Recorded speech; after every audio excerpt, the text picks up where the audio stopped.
अस्सलाम वालेकुम, welcome to my YouTube channel review time. आज हम जिस ड्रामे का रिव्यू करेंगे वह नूरजहां। इसमें सबा हमीद और कुबरा खान इस ड्रामे में इन दोनों की एक्टिंग लाजवाब। सबा हमीद तो अपना नेगेटिव रोल है हर ड्रामे में ही बहुत ही अच्छा प्ले करती हैं। कुबरा खान मेरी फेवरेट है और इसमें कुबरा खान का नाम नूर बानो है और सबा हमीद का नाम नूरजहां है। इसमें नूरजहां ने शादी अपनी सन से की है जो कि मिडिल क्लास घराने से की थी इख्तियार शाह से। इख्तियार शाह एक बहुत सैयदज़ादा और अमीरज़ादा था, लेकिन इख्तियार शाह के घर वालों ने नूरजहां को एक्सेप्ट नहीं किया और उसे अपने खानदान से बेदखल कर दिया। इख्तियार शाह की वफात हो गई और उसके बाद उसके 3 बेटे हैं, बड़ा बेटा हनैन और सफीर और मुराद। तीनों बेटों की शादी हो गया। मुराद की शादी हमारी नूर बानो से हुई है। नूर बानो को नूरजहां ने इसलिए खास तौर पर पसंद किया और ताकि वो अपना बदला मुख्तियार शाह से ले और इसी बहाने उसको प्रेशर उस पर डाले कि वो मुझे अपनी भाभी एक्सेप्ट करे। लेकिन मुख्तियार शाह कहता है कि मैं तुम्हें अपनी भाभी किसी भी सूरत में एक्सेप्ट नहीं करूंगा, तुम एक नीच खानदान की और सबा हमीद अपनी बहुओं को अपने अंडर बहुत कंट्रोल में है। उसके तीनों बेटों पे उसका बहुत ही ज़्यादा अपने बेटों पे बहुत ही ज़्यादा उसका प्रेशर है, दबदबा है। और वो बड़े बेटे की जो है बीवी सकीना उसके यहाँ बेटी होने वाली होती है, लेकिन नूरजहां को चाहिए कि उसके यहाँ बेटा हो। लेकिन नूरजहां जब सुनती है कि मेरे यहाँ पोती होनी है और वो बहुत रोती है, चिल्लाती है कि मेरे घर को खुशियों को आग लग गई है, वो इसी तरह और दूसरी तरफ जब वो अपने दूसरे बेटे से फिर शादी करता है, लेकिन वो कहीं किसी और को पसंद करता है, लेकिन उसकी शादी किसी और से हो जाती है और वो घर छोड़ के दूसरी शादी कर लेता है और फिर उसे लेके मलेशिया चला जाता है। और इधर उसका भाई उसे ढूंढता है और इसी दौरान सफीना की और उसमें थोड़ी सी लड़ाई होती है और वो सफीना के मुंह पे थप्पड़ मारता है और जिसकी वजह से सफीना गिरती है और उसका मिसकैरेज हो जाता है और वो काफ़ी ज़्यादा अपने शोहर से ऐसे लड़ती झगड़ती है कि तुम मेरे कातिल हो, ये वो मेरी बच्ची के। वो अपने बाप के घर चली जाती है। वहाँ पे जब वो देखते हैं कि मेरे बाप बड़ा मजबूर है, उसकी बेटियाँ और भी हैं, ये वो फिर वो उसको हनैत को फ़ोन करती है कि मुझे आके ले जाओ। और इसी दौरान नूर बानो अपने बाप से कहती है कि मैं मुराद से शादी करना चाहती हूँ, लेकिन उसका बाप इख्तियार शाह कहता है कि मैं किसी भी सूरत में तुम्हारी शादी मुराद से नहीं करना चाहूँगा, उस नीच औरत के बेटों से। और वो नूरजहां उसके माइंड में बिठाती है कि तेरे बाप हमेशा इसी तरह करता है, तेरी माँ को ये भी साथ इसी वजह से तो तुम दोनों तुम्हारा बाप और तुम्हारी माँ अलग हो गए।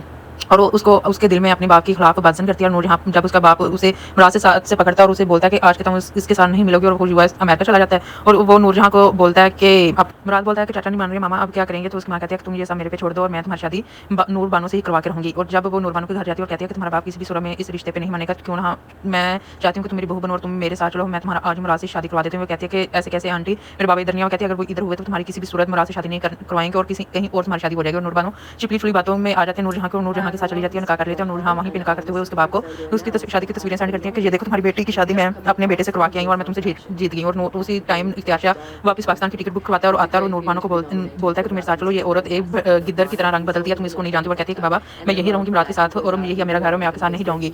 और इसी दौरान फिर उसके इख्तियार शाह काफ़ी ज़्यादा तबीयत खराब हो जाती है और वो नूर बानो को काफ़ी ज़्यादा मिस करता है। लेकिन नूर बानो का फोन खराब हो गया होता है और उसे पता नहीं होता कि मेरा बाप हॉस्पिटल में। और दूसरी तरफ सफीर उसकी बीवी की आपस में बहुत ज़्यादा लड़ाई होती हैं और उसकी बीवी को फोन आता है कि तुम्हारी वालदा को हार्ट अटैक हुआ, उसका बाईपास का ऑपरेशन हो रहा है। और सफीर के साथ लड़के पाकिस्तान वापस आ जाती है और पाकिस्तान आके वो अपना ऑपरेशन करवाती है अपनी माँ का। उसी ग्राउंड उसकी माँ की डेथ हो जाती है। सफीर भी वापस अपनी माँ के पास आ जाता है और अपनी माँ से माफी मांगता है कि मुझे माफ करते, मेरे से गलती हो गई है, मैं अब दोबारा ऐसी कोई गलती नहीं करूँगा। और उसकी माँ कहती है मैं तुम्हें इसी बात को माफ करूँगी अगर तुम दोबारा ऐसे ना करो तो।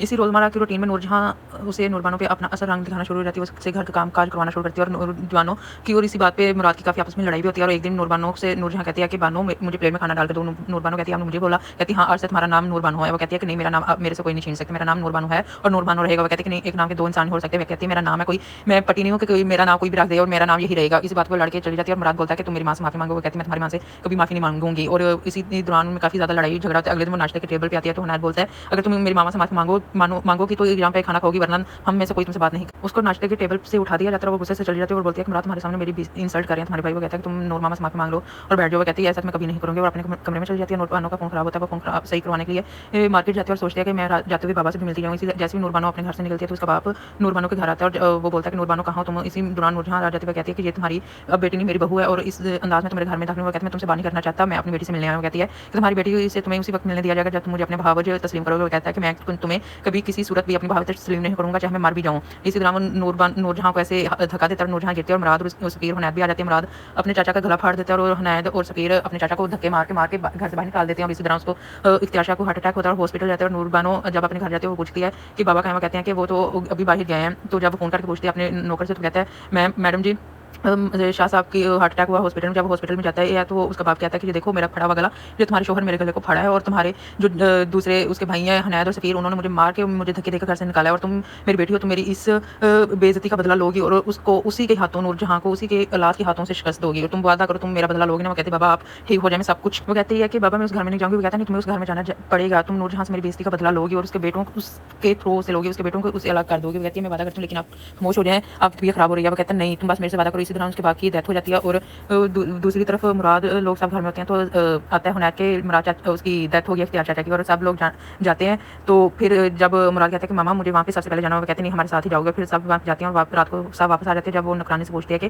मेहमान सब चले गए हैं, और मुराद कहते हैं वो भी उनके साथ चला गया है। मुराद साहब भी अपने घर चले गए हैं और बाकी सब मेहमान भी चले गए हैं। वो कहते चलो ठीक है। और इसी के साथ एपिसोड खत्म होती है। अब नेक्स्ट न्यू एपिसोड के साथ रिव्यू दिया जाएगा। और I am super excited to announce that I have been nominated in the upcoming Asim Jofa Fashion Awards in the category. Please आप मेरे चैनल को सब्सक्राइब कर दें। Thank you. It's a great feeling to be nominated because Asim is such a fantastic